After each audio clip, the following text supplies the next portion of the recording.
Hello, this is Kurt Brown. It's August of the year 2017, and my memory came back on a robbery at the Federal Deposit Insurance Corporation.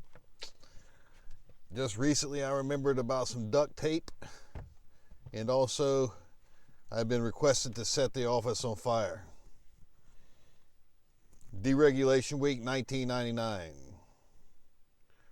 It was November 13th was the day that I was almost burned. That was a Saturday. And what happened was on Friday we were actually stunned. And I was confused about the days after being stunned because they were injecting us. And I spent the night in the office on Friday night. That would be Friday night, November 12th. And some people came in the office that night, and I thought it was actually Friday morning. Some people came in the office that were robbing or cleaning up files at the FDIC, the Federal Deposit Insurance Corporation. I was a federal bank examiner, which is like an auditor of finance. And the office was in Sacramento, also known as the Roseville office, FDIC. Loomis was robbed that year in 1999. It was like March or April. They were robbed. My accounting professor urged me not to work at the FDIC in California. I went ahead and took the job, and I found out that the Loomis had been robbed. I did not realize how significant it was. You can look it up online. Loomis Robbery, Sacramento, 1999. The FDIC robbery was not reported. On Saturday morning, I awakened. I thought my boss was there. It was not him, I presume. His name was Kenneth Justice, but there was a man there, and I have what they call prosopagnosia, where I don't recognize faces. I've been injected and stunned numerous times, and I've basically burned the base of my brain in my employment. And anyway, that Saturday morning, there were some people leaving the office, and my boss came in, and he had a bottle of, it looked like a big bottle of champagne. And he asked me to burn the office. He said, I want to burn the office. And I looked at him. I said, I'm not going to do it. I said, I'm going to go outside and get some fresh air. I started walking behind some people going towards the east door, Roseville, FDIC, going towards the east door on November 13th, Saturday morning or Saturday around noon. And there was a guy there that was actually a rapist that was in the robber crew. I had forgotten all these details until just recently. My memory started coming back in 2010 on many events going back to my childhood, and also just recently on the FDIC robbery. Anyway, so my boss asked me to burn the place, and I said no. I said I'm gonna go out for some fresh air. I started going out towards the east door, but got behind the rapist and some other robbers, and the rapist said, "You're not coming with us." I was stunned. At that point, I did not know what happened, but I think I was led back and set back in a chair. And that was when, then at that point, there were some other things going on. And I believe my boss had actually gone and gotten one of my guns and brought it in. They were about to have me burn the place. They were going to have me film me burning the FDIC. Then they were going to probably say I did some crazy thing with some guns I owned. And also, it looked like a stack of bodies may have been in the office, if I recall. I'm not really sure about that. I was sitting, they had set me down near the front door, and there were some people over towards the west side of the wall, if I'm not mistaken. So I would have been accused of probably murder, arson, robbery. Kurt Brown, St. Rambone, I need a job. Okay, so then, there was discussion, and I believe the bodies were taken back out of the FDIC office in Roseville after I refused to burn the thing, and after they set me back down.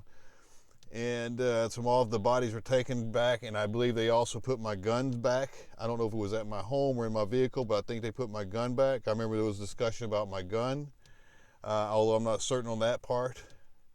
But however, I am certain when I awakened, I thought this was Friday.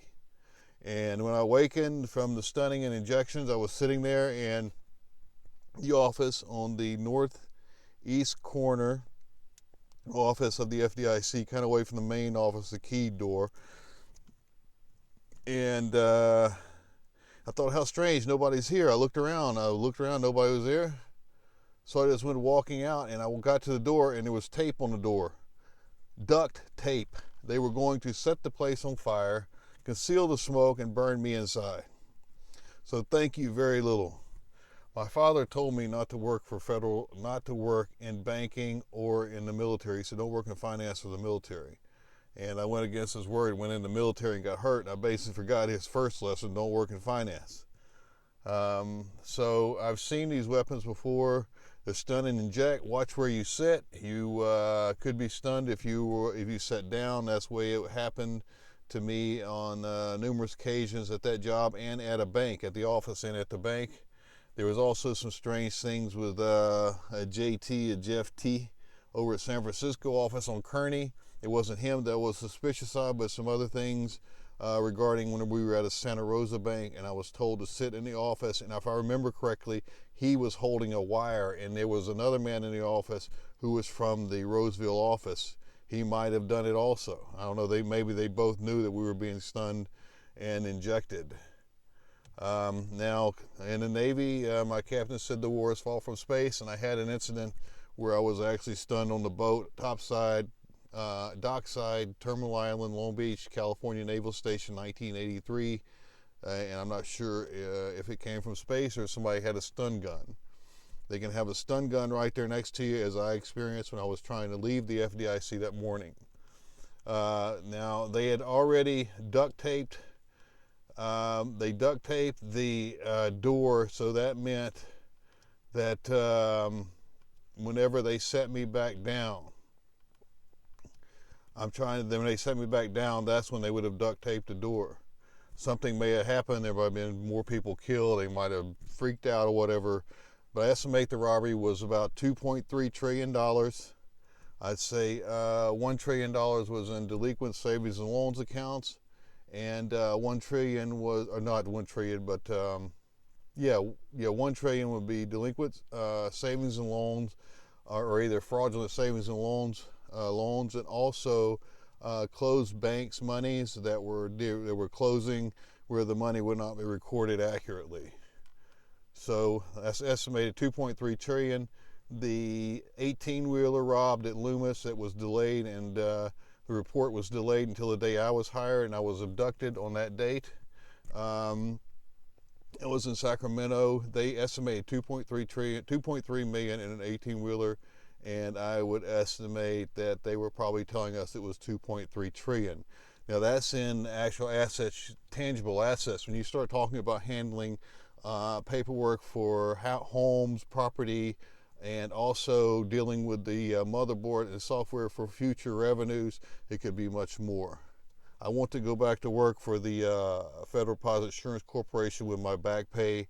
I would like to have kind of like a roaming audit, and I think the president should also hear this message, because there was an FDIC regional director who was shot in his head in 1991 and labeled suicide in San Francisco. And that was the same year that Russia fell, the USSR fell and broke up. And in 1990, that same year in 1991, they did the FDIC Improvement Act, which basically took away the audit from the bank examiners at the FDIC.